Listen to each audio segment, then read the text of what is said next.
Wow. Wow. Okay, so let me catch everybody up on what's happening. I'm sure you've been following it very closely. But again, I feel like the video I did yesterday, as well as the stuff I said on Rogan about how the votes are counted, is more important than ever. And everybody is losing their goddamn collective minds at the result. So we talked about this. We, in fact, talked about this weeks ago. Data analysts said, hey, there's this scenario that could probably unfold, maybe even possibly unfold, called the Red Mirage. And the Red Mirage idea is when they count on election day and they count the votes from that day, it's going to look like the Republicans are doing better than they actually are. And it's going to look like Trump is doing better than he actually is. So lo and behold, what's going on now? The upper Midwest states had Trump leading pretty much all last night. And people on Twitter, you know, in my world, were like, oh my God, he's going to do it again. He's going to pull a 2016 again. Listen, all the votes that are left to be counted are overwhelmingly Democratic votes.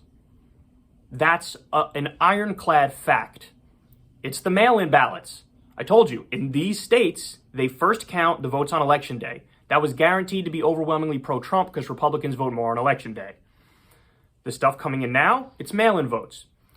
Biden's within 2 points of Trump in Georgia, and basically all they have left to count is like the Atlanta area and other city areas, which are super Democratic. So everybody needs to understand, you would rather be Joe Biden right now than Donald Trump, because he just took the lead in Wisconsin. That's going to be called for Biden shortly. Just took the lead in Michigan. It's going to be called for Biden shortly. Pennsylvania, a lot of people were thinking, oh my God, it's totally gone. Again, all the votes that need to be counted are the mail-in votes. And so even though he was down like 5 or 6 points last night, the more those votes come in, the more Biden's going to pick up on Trump. Now, is it possible Trump somehow hangs on there and wins Pennsylvania? Sure. But even if Trump wins Pennsylvania, the map is still more favorable to Biden. So I want to give you some scenarios here as to how it's going to unfold. Worst case scenario I have here is 271 for Biden.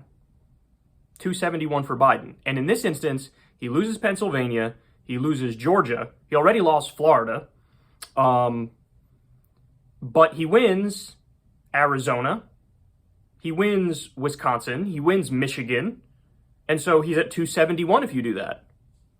So that's it. That's game, set, match, even though he just barely ekes over the edge.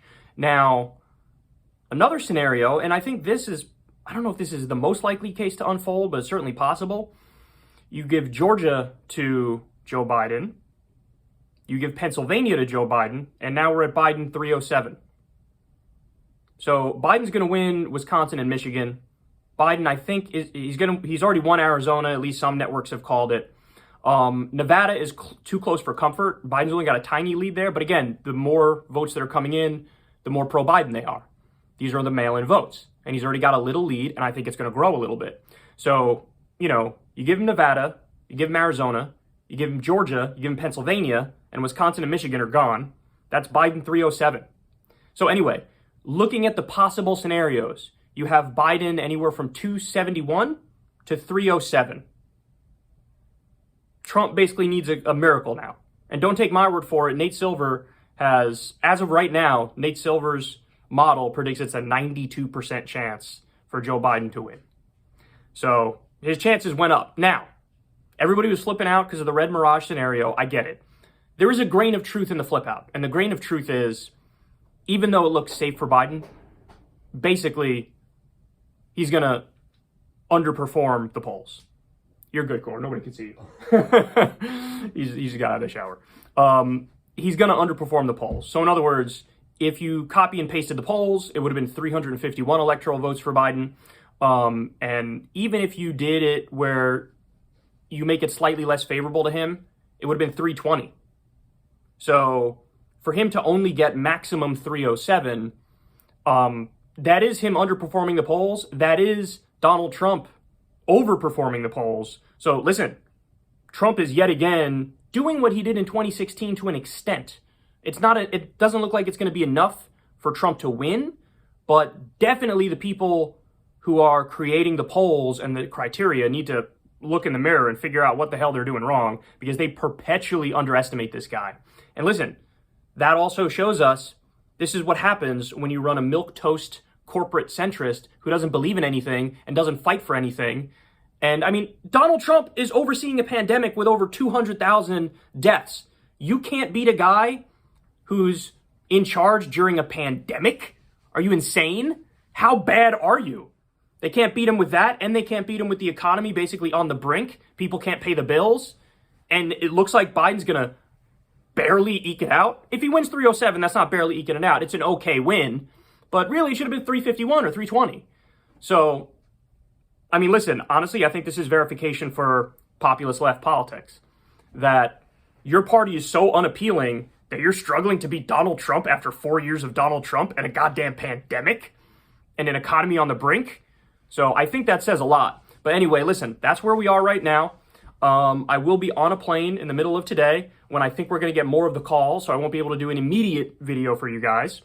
But listen, if you're on Team Biden, even though it's kind of underwhelming, you're feeling pretty safe at the moment. So everybody relax, everybody breathe. I think people were scarred about Hillary Clinton. Well, listen, I get it, man. I get it, because even me, I was telling everybody exactly what was going to happen.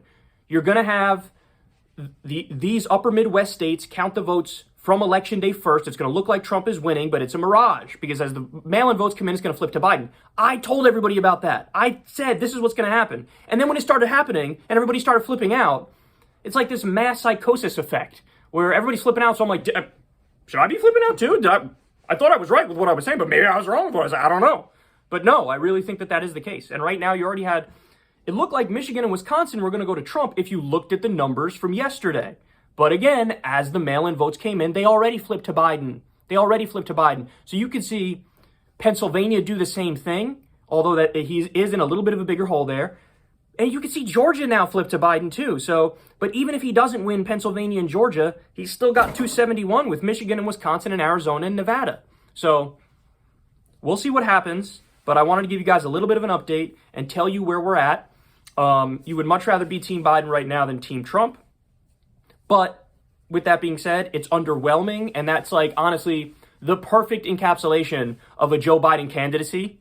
And also this has implications for him if he's president, because if he's president, then he's not going to have a Senate that's favorable to working with him. Like, Republicans overperformed for what they were supposed to do in the Senate. And so you're going to have Joe Biden with basically the inability to pass any legislation at all, because the Republicans don't want to work with him at all. So, I mean, it's just a perfect encapsulation of what a Biden era would be, which is like totally meaningless and getting nothing done. Anyway, I'll talk to you guys later. Everybody hang in there. I'm tired. I'm beat down, just like I'm sure you are, but I'll talk to you soon.